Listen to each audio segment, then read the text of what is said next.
ringrazio Fabio Gambaro per questo omaggio, in un luogo dove Paolo ha lasciato molti segni. Uno è ancora davanti ai nostri occhi, è il restauro di questo palazzo, l'Hotel des Galifets. Paolo ha saputo sempre raccogliere le sfide, come quando, ritornato all'Università di Bologna dopo gli anni parigini e ripreso la cattedra di semiotica dell'arte, fu nominato presidente del corso di laurea del DAMS. Paolo credeva fermamente al suo ruolo di professore ed amava dire che il professore è colui che trasmette, non informa, che era il suo mestiere e che era quello che sapeva fare. Sono certa che avrebbe apprezzato l'omaggio ricevuto dall'Università di Bologna, che per il suo ultimo viaggio ha portato la toga. Et con questa è uscito dalla nostra casa. Je me souviens, Simonetta, que la première chose qu'il a faite le premier jour où il a pris cette fonction de directeur, il a changé quelque chose de fondamental ici, dans cet institut. D'accord avec l'ambassadeur d'Italie, il y avait sur la rue de Varennes, avant son arrivée, un panneau qui disait Istituto di Cultura Italiana. Il a dit non, ça ne va pas du tout ça. C'est Istituto Italiano di Cultura. C'est-à-dire que déjà, il a complètement changé le paradigme et le sens même de cette institution, de cet institut. Il était un homme sans frontières, Paolo.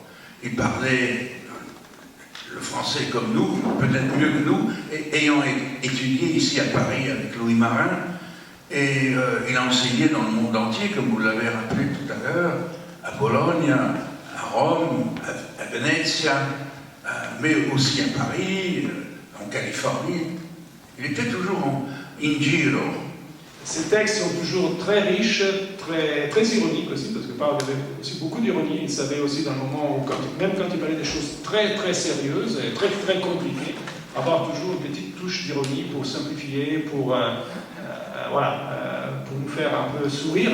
Paolo Fabbri incarnait à mes yeux un modèle de vie que Italo Calvino évoque dans ses lezioni americane. Modèle qui consiste a, je cite, prendere la vita con leggerezza, una leggerezza che non è superficialità, ma planare sulle cose dall'alto. Nous nous sommes connus il y a une quarantaine d'années, même plus, à l'Université de Bologne. Son ouverture interculturelle, son attitude humaine ironique et cordiale, son plurilinguisme sans affectation, ses qualités d'enseignant précis et très communicatif, qui abordait des thématiques nouvelles, faisaient de lui une personnalité hors du commun. La longue amitié personnelle était devenue le ciment d'une activité culturelle collective qui impliquait nombre d'associés, qui essayaient d'interpréter les signes, les paroles, les images, les sons. Comme vous le savez peut-être, Paolo avait légué son archive, ses livres, sa bibliothèque au Cercle sémiologique de Palermo, que je dirige. Et donc j'ai eu l'honneur, grâce à Simonetta, Franci et son épouse, de visiter et de connaître bien les lieux où Paolo travaillait tous les jours, où il étudiait, il lisait et il écrivait aussi.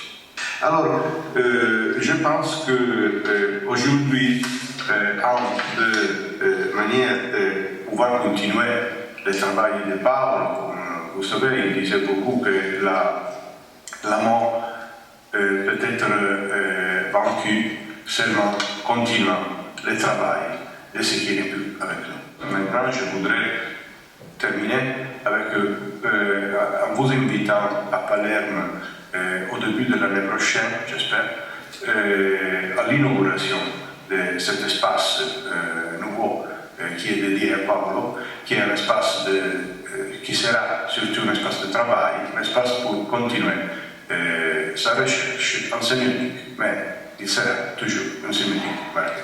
Je vous remercie. Je voudrais parler de nous, parce que Paolo était toujours nous. c'était rarement jeu. C'est vrai, Simonetta a rappelé qu'il a beaucoup écrit et c'est important de le souligner. En plus, c'est une écriture très exigeante et riche et très particulière. Mais le nous, c'est aussi très important pour Paolo, c'est les projets, notre projet. C'était le projet sémiotique, c'était notre projet ici. Quand lui a pris la direction et moi j'étais attaché culturel ici, c'est nous devions faire, souvent c'était sous ces formes-là, nous devions faire. Et je pense que de ces nous fait partie aussi le très grand nombre d'entretiens qu'il a réalisés. C'était la forme du dialogue plutôt que celle du monologue. Je pense que c'est un choix, c'est pas une difficulté d'écriture, c'est un choix de construction du discours pluriel. Lui aussi nous dire son souvenir de Paolo, qui a très bien connu, beaucoup mieux que moi et d'autres. Dans mon cas, le lien d'amitié s'est noué il y a une quarantaine d'années, comme pour Giovanni. Et il s'est lié à l'EHSS, à l'École des hautes études en sciences sociales, plus précisément lors d'un séminaire sur la conversion, avec entre autres, Louis Marin et Hubert Danisch.